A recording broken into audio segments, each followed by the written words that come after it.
The Shadow, mysterious character who aids the forces of law and order, is in reality Lamont Cranston, wealthy young man about town. As the Shadow, Cranston is gifted with hypnotic power to cloud men's minds so that they cannot see him.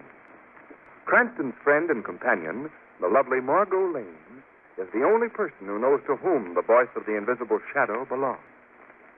Today's story, The Ghost Walks Again.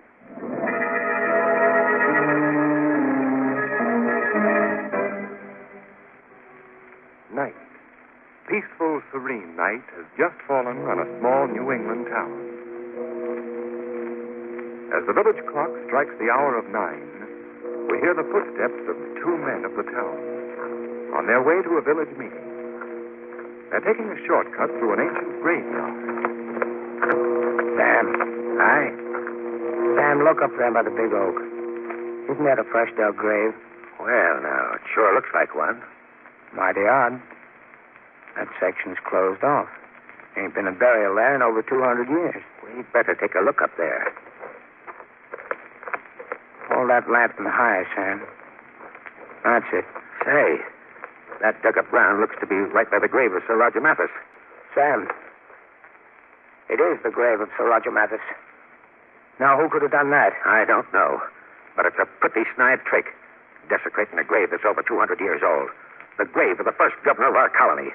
Whoever the meddler was should... No meddler desecrated this grave. What was that? Sam, look. Walking towards us. Look at that man. His clothes are covered with dust. They're strange-looking clothes. Knee breeches, powdered wig, Puritan hat. His face. Look at his face, Sam. It's like a death mask. It looks like the pictures of Sir Roger. I am Sir Roger. I have returned from the dead. No, this is a joke. I do not jest. I have returned to save thee and thy village from its sinful ways. It can't be. It can't be. Silence! If either of thee utter a single word, I shall run thee through with this sword. What do we do, Sam? What do we do? Thou shalt do as I command. Thou shalt learn from the will of Sir Roger Mathis' law. And to break that law means death. Dost thou hear? Death.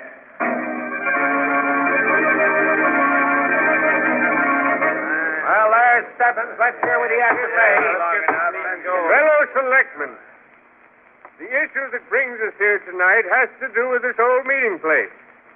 Now, as all of you know, this building was erected in 1712 by the first governor of this colony, Sir Roger Mathis.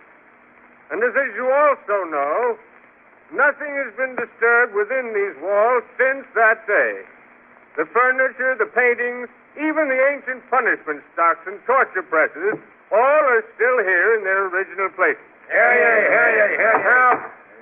Now, the issue that's been proposed by some members is that this hall, which has always been a private gathering place for the descendants of the first settlers of the village, be open to the public as a museum, and an admission price be charged. That proposition is an outrage. Please, Mr. Corson. It's an outrage, I say.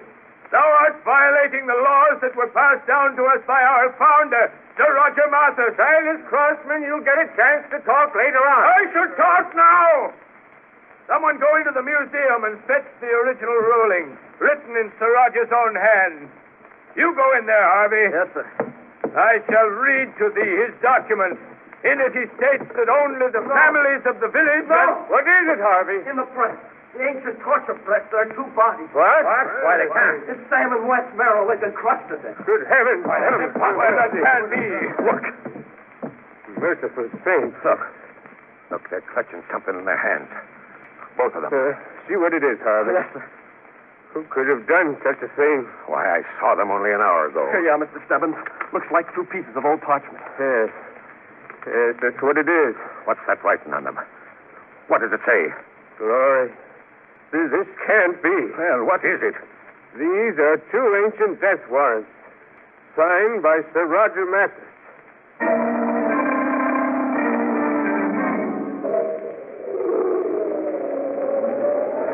Why don't Ben state troopers come, Mr. Stebbins? They'll be here soon, Harvey. Now, I don't like being alone in this old place. someone has to stay here in the hall with the bodies until the police arrive.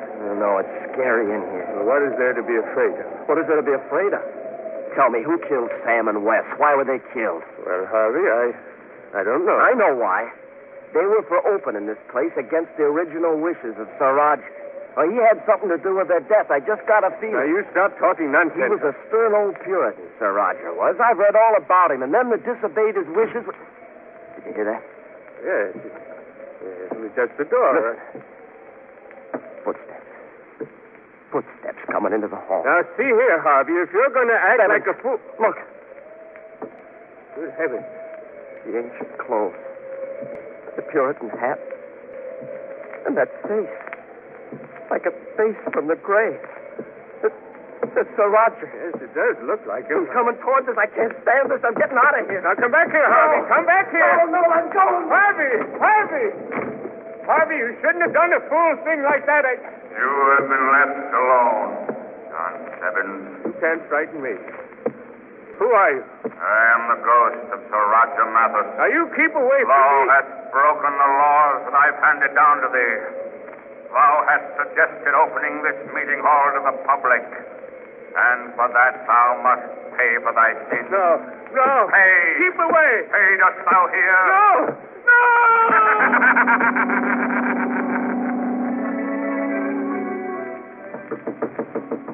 Yeah? Who is it? It's me, Harvey. I gotta see it once, Sheriff. Well, what is it? What's wrong? Sir Roger, the ghost of Sir Roger. We just saw him in the meeting hall. Now, take it easy, Harvey. Where's Mr. Stebbins? He's still in the meeting hall. He's alone with that ghost. Come with me at once.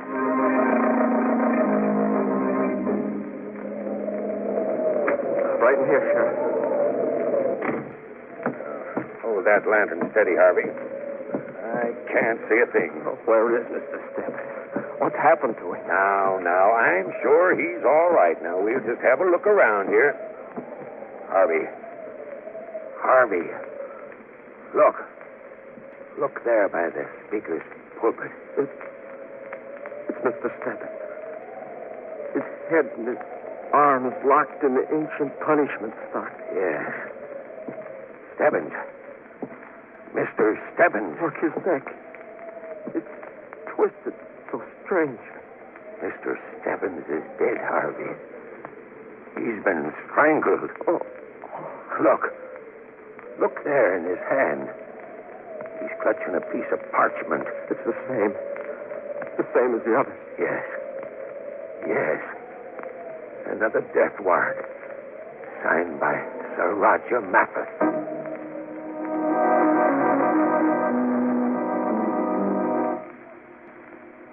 And that was the night that the whole thing started, Mr. Cranston. Did the state police uncover anything? No. They're as baffled as we are. That's why I took the liberty of sending word to you like I did. Well, has the ghost of Sir Roger been seen since? Oh, yes, Miss Lane. Many times. And there have been others that died by his hand. How many of us? 2 more. One was found hanging from the tree that was used for just that purpose in the olden days. And the other? He was tied to the ancient ducking stool. We found him in the river, drowned. And were both of these victims clutching a death warrant when they were discovered? Yep, same way. Have there been any clues at all? Any one thing that would link these crimes together? Well, of all the men who died, they were in favor of opening the old meeting place to the public. Oh, I see. But that only strengthens people's belief in the ghost of Sir Roger. They say that this is his vengeance for their proposing such a move. Well, aside from Sir Roger, what living person in this village was opposed to the opening of the meeting place? Quite a few would vote that way. The leader of the faction is old Silas Crosman. Was he present that first night when the bodies were found? Yes, he was. But you can't suspect him, Mr. Cranston. Old Silas is our leading citizen. His family was one of the founders of the village. I see. You've never even questioned him, then? Oh, no, I haven't. Well, tell me, Sheriff, this ghost of Sir Roger, just where has he been seen? When have these appearances been made? Well, he's always been seen in the old meeting hall, usually at the hour of midnight. Can it be arranged for us to get into the hall at that hour, Sheriff? Why, certainly. Without anyone in the village knowing that we're there? Yep. Very well. We shall seek out the ghost of Sir Roger Mathis tonight.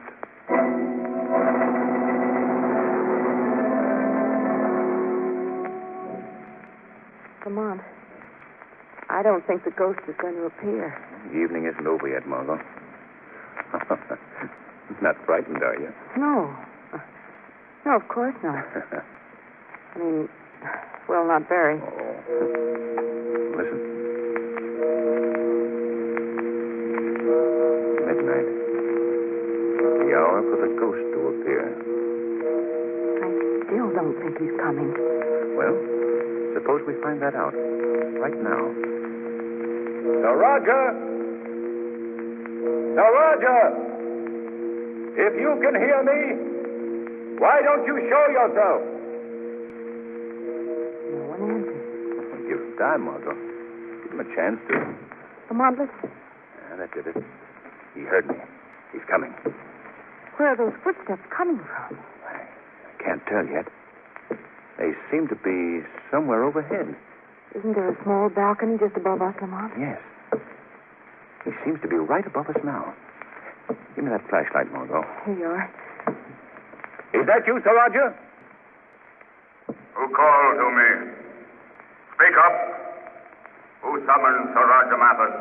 It is Sir Roger. I warn thee, silence will bring destruction upon thee. Who called out my name? I did, Sir Roger. Where art thou? Right down here, below you. Lamont, that face. Look at that face. It's You do not find my face pretty to look upon. Why art thou here? We've heard a lot about you, Sir Roger. The fear that you've created in this village. We don't share that fear. That's why we're here. Fool! The fate of the others will be thy fate as well. We're chancing that. So come ahead. Bring your destruction, Sir Mathis. I'm most curious to learn what your powers are. I select the time for my revenge. Oh, I see. Then you're not going to harm us tonight, is that it? Very well. If you will come to us, then we shall come to you. Stay where thou art. I warn thee. Come on, Margot. We're going up to meet Sir Roger right now. Hurry, Margot. Up these stairs. Right, Lamont. Well, Sir Roger. What? He's gone. But where did he go? I have chosen not to meet thee at this moment. Where's that voice coming from? Listen to me, both of you. He must have gone through a secret panel. Thou that dares defy the laws of Sir Roger Mathis, and by my sword, thou shalt die for it.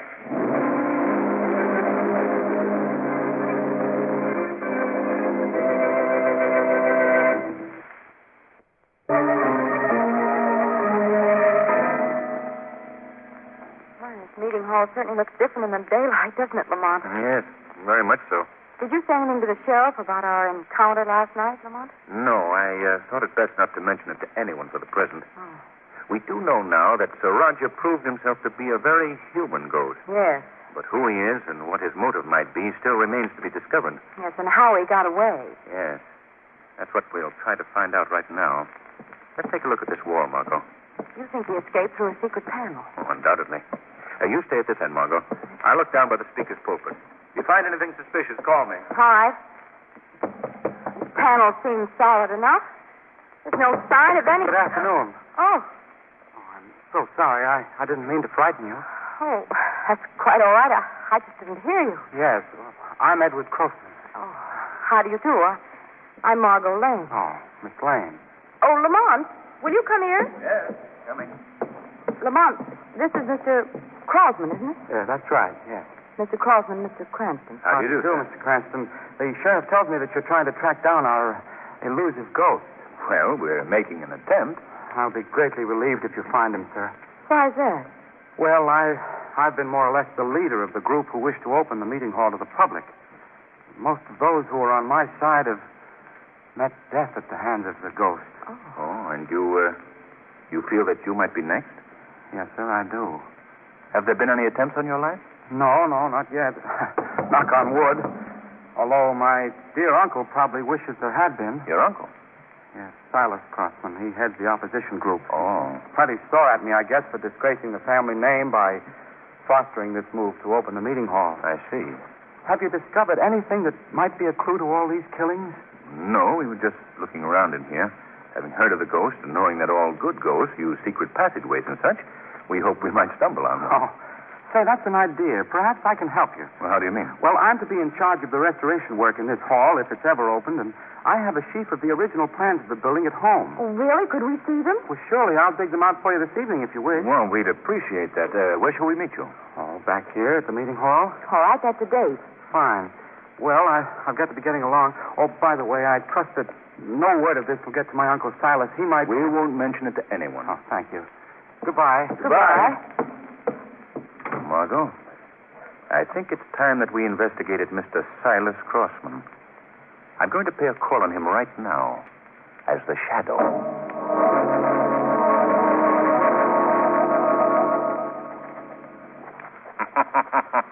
What was that? Sorry to interrupt your letter writing, Mr. Crossman. Who are ye? Where does that voice come from? I am right beside you, Silas Crossman. Don't trouble yourself to look for me. No human eyes have ever seen me. What is thy name? I am called the Shadow. What brings thee into my house? I'm here in search of a ghost, Mr. Crossman. The ghost of Sir Roger Mathis. Why do you seek him here? Because I believe that you know all about him. I know no more than any of the others. Why are you opposed to the opening of the old meeting hall? Because that hall belongs only to those of the village. For hundreds of years it has always been that way. They shall not desecrate an ancient tradition. Do you realize that those are the same words that were used by the ghost of Sir Roger Mathis? I'm aware of that. People aren't going to continue to believe that a ghost is responsible for the killings in this village. Soon they'll know that a human hand has caused these deaths. And when they do, Silas Crossman, their suspicion will fall on you. Why? Why me? Because of your behavior. The way you live in this house, surrounded by the relics of the past. You still write with an ancient quill. In your speech, you use the antiquated thee and thou, just as the ghost of Sir Roger does. That proves nothing. You're wrong, Mr. Crossman. That evidence alone would be enough to convict you in a court of law. Now tell me, what do you know about these killings? Nothing. I know nothing about them. Very well. I've given you your chance. And let me warn you, Mr. Crossman, there is no escaping justice.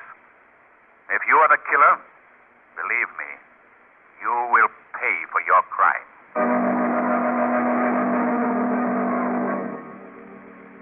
Lamont, do you think Mr. Crossman will keep his word? I believe so, Margot. I shouldn't like to spend many more nights in this eerie old hall. Well, if everything works out as I expected. Lamont, listen. You hear those footsteps? Yes. Can it be Sir Roger again? We'll soon find out. Hello there. I'm sorry I'm late. Oh, it's you, Mr. Crossman. You gave us quite a scare. Oh, I'm sorry. That seems to be a habit with me, doesn't it? Did you bring the plans? Yes, there are 2 copies of them here. You may take one of them. Well, thank you. I think we'd better go right to work. We can each start at one end of the wall, Miss Crossman. Oh, very well. What about me? Oh, if you don't mind staying with me, Miss Lane, I'd appreciate it. You see, my eyesight is rather poor, and in this dim light, I can hardly... all right. I'll go with you, Mr. Crossman. Thank you. Here are the plans. And here's my flashlight, Miss Lane. Thanks. Call out to me if you find anything. Yes, we will. We can start right here, Miss Lane. Now, do the plans indicate anything for this section? Well, there does seem to be one thing here that might mean something. Key would be about this point on the wall. Where? This panel here. Look, Mr. Crossman. It moves. So it does. Wait, I'll see if I can get hold of it. There. Hey, the panel's open. We must call Lamont. Lamont! Go! Shut up. You're so anxious to meet Sir Roger. Suppose I take you to see him right now. Go with me. Lamont! Lamont, help me! In you go.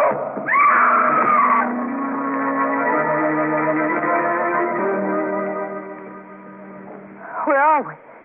Where have you taken? We're in a secret compartment of a cellar beneath the meeting hall. This place is known only to me. You let me out of here. You can cry out to your heart's content if you wish. No one will hear you. These walls were made especially thick to muffle sound. They had a purpose in building them that way even in the olden days. What do you mean? This room, which I discovered through the plans, was an ancient torture chamber. Oh. Torture chamber, yes. Look about you. See the press? The spike-studded pit? Oh, no. Excellent place for entertaining, don't you think? And you. And it was you who's been impersonating Sir Roger. That's correct. Well, why did you bring me You here? shall learn presently. You see this fire that I've started in that forge? Yes? I've placed a branding iron in there, and soon that iron will be white hot. No. Oh, why are you doing this? In the days of the Puritans, they had a very satisfactory method for dealing with meddlers. They branded them upon their Oh, no. foreheads. No. Soon, young lady, soon you shall feel the searing agony of that brand No. biting into your flesh. Oh, you're mad. You're mad. You won't feel the pain too long. Oh, no. You see, after you're branded, I have another treat for you. The press. Oh. The torture press. Let me out of here. Prepare yourself. The branding iron is glowing now. It's ready to use. You can't do this, please. Yes. No. Prepare yourself, Miss Lane. I have the iron ready No, now. keep it away from me. Keep it away. Drop that iron, Mr. Crossman. Who is that? Release that girl. No. Now let go of my arm. Let me finish my work. There. Your work is finished, Mr. Crossman. Who are you? I am the Shadow. Shadow. I've heard of you. Then you know, too, that I'm here to put an end to your career of torture and murder, Mr. Crossman. Oh? And how do you propose to do that, Mr. Shadow? By turning you over to the police. The police will never get me. We shall see. Why did you do it? Why did you kill those men? Because of my uncle, Silas Crossman. I hate him. Him and all that he stands for. But now, I've had my revenge. He will be blamed, you see. He will be held for the murder. What makes you think that? Because none of us are leaving this building alive. You're wrong, Edward Crossman. You see? Look out, he's tipping over the board. Don't do that, Crossman. It's done now, Shadow. Look, the flames are already licking up the walls. This old hall is a tinder box. It'll burn to a cinder in no time. There's a matches all over the room. Yes. What are you going to do now, Shadow? We're getting out of here. Go to that door at the end of the room, Margot. If we can get upstairs, we have a chance to escape. I'll keep him away from you. So hurry, Margot, hurry. Hold on to my arm, Margot. Oh, there's smoke, Lamont. I can't see. We've got to keep going. We're upstairs now. We're nearing the door. Oh, Lamont, there's smoke. Margot! Margot! Here, I'll carry you. We haven't far to go. We can make it. Only get to the door. To the door. Wait, this is it. I found the door, Margot. We've made it.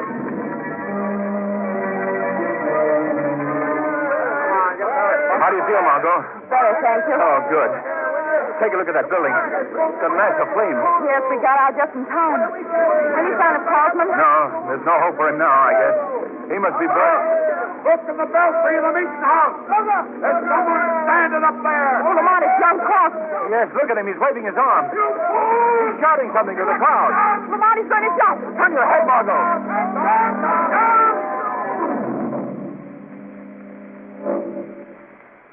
I just left the police, Margot. They searched young Crossman's house. Did they learn anything? Yes, among other things, they found the costume he wore for his ghostly impersonation. Why did he ever do it, Lamont? Well, they found his diary among his effects. That told the real story, Margot. What was it? Well, the young man was most anxious to inherit his uncle's fortune. So he devised the first murder to throw suspicion on the old man, hoping that he would be blamed for it and possibly executed for the crime. Oh, I see. I'm certain he didn't have a very balanced mind to begin with.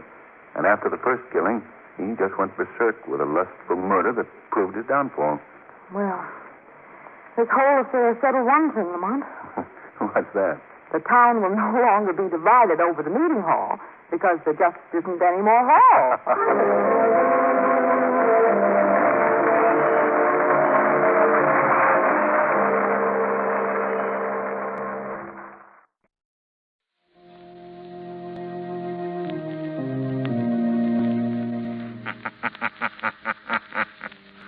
The weed of crime bears bitter fruit.